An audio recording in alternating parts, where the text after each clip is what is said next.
Assalamualaikum warahmatullahi wabarakatuh. Perkenalkan, nama saya Satrio Jamaluddin dari kelas B01 Genap di Prodi Pemanfaatan Sumber Daya Perikanan dari Fakultas Perikanan dan Ilmu Kelautan. Di sini saya akan mempresentasikan tugas pengantar oceanografi dengan tema El Nino dan La Nina. Nah, untuk El Nino dan La Nina sendiri itu kan mungkin banyak dari kita yang ada di Indonesia itu tahu mungkin El Nino itu musim panas dan La Nina itu musim musim hujan yang terus-terusan. Nah, sebenarnya El Nino itu apa sih? Kalau diumpamain makhluk hidup ya berarti mereka hidupnya di atmosfer, di atas atmosfer. Tapi kalau ya itu hanya perumpamaan kalau mereka makhluk hidup. Nah, El Nino sendiri erat kaitannya dengan cuaca yang panas ekstrim, kebakaran hutan, kekeringan yang berkepanjangan. Sedangkan La Nina itu sangat erat kaitannya dengan hujan lebat, angin kencang, banjir bandang, bahkan juga tanah longsor. Nah, untuk penjelasannya, nah bagaimana sih terjadinya dan apa yang mempengaruhi terjadinya El Nino dan La Nina itu? Karena begini, di area ekuatorial atau di sepanjang pola aliran angin, di garis khatulistiwa bumi ada pola aliran angin, guys. Ada pola aliran angin yaitu angin yang mengelilingi bumi lah. Namanya itu angin pasat atau trequench. Nah, angin pasat ini tidak hanya ber, berputar mengelilingi bumi semata, ya, dengan menghembuskan angin sepoi-sepoi mungkin atau angin yang kencang. Tidak hanya itu, tapi juga menjadi penggerak air laut. Tapi jalur atau arah dari angin pasat itu sendiri biasanya, seharusnya angin pasat itu ber sebentar, harusnya itu berjalan sih, berputar dari arah timur ke arah barat. Dari arah timur sini, dari benua Amerika ke arah barat ke benua Asia, Indonesia ini. Nah,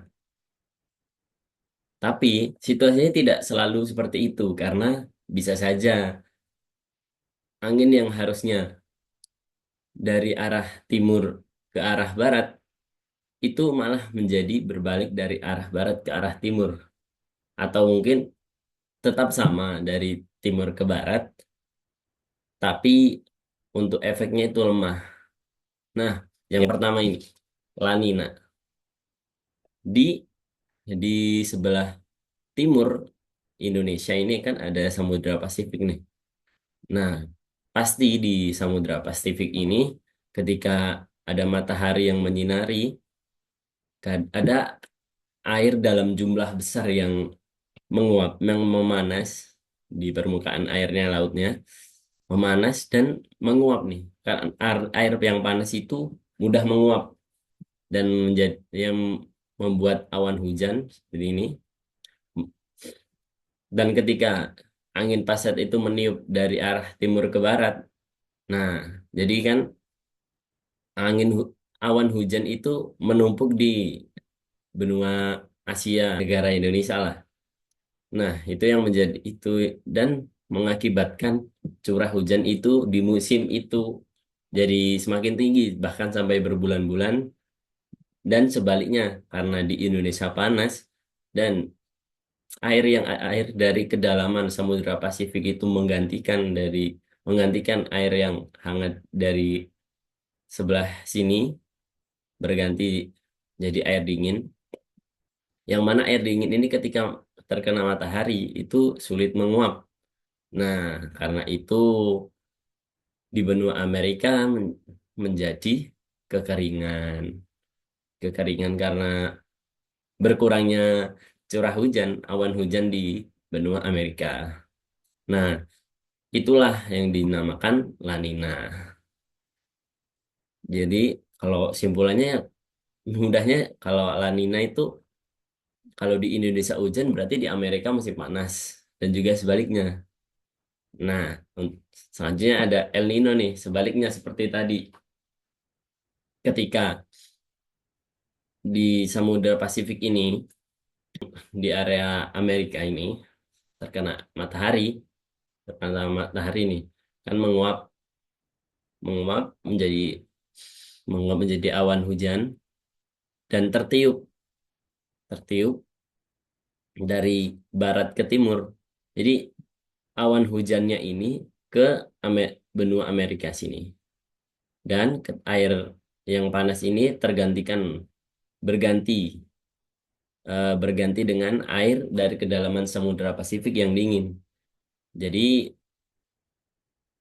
airnya itu susah untuk menguap, yang mana menjadikan di Indonesia kekurangan awan hujan.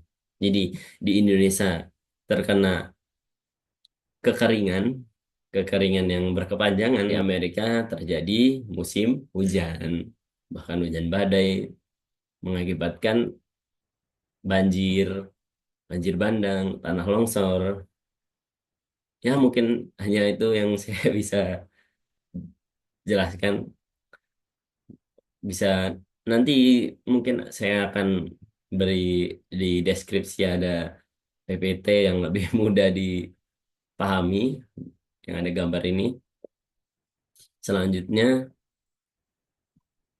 nah dampak dari El Nino sendiri, ya El Nino sendiri, ada kebakaran hutan, ada kemarau berkepanjangan, sampai kekeringan, kekurangan pasokan air, dan La Nina sendiri karena curah hujannya sangat tinggi dan pohon-pohon tidak mampu untuk menyerap, maka terjadilah banjir. Mau itu banjir kiriman, banjir bandang, sama saja. Ketika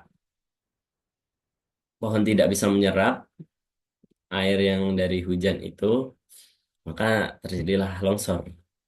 Di longsor atau over, ketika air itu over yang diserap, tidak bisa diserap oleh pohon, ya jadinya longsor seperti ini. Nah, dari El Nino dan siklus airnya tadi itu tergabung dalam bagian ENSO atau El Nino South Oscillation. Nah, ENSO sendiri itu adalah siklus angin, angin pasat dari El Nino ke La Nina atau sebaliknya dari La Nina ke El Nino sama. Nah, untuk Southern Oscillation sendiri itu adalah siklus air yang ada di Samudra Pasifik tadi, siklus air dingin yang berganti posisi ke permukaan dengan air yang hangat tadi yang ada di Samudra Pasifik. Yang mana notabene itu adalah eh, penyebab terjadinya El Nino dan La Nina. Mungkin hanya itu yang bisa saya jelaskan. Cukup sekian dari saya. Wassalamualaikum warahmatullahi wabarakatuh.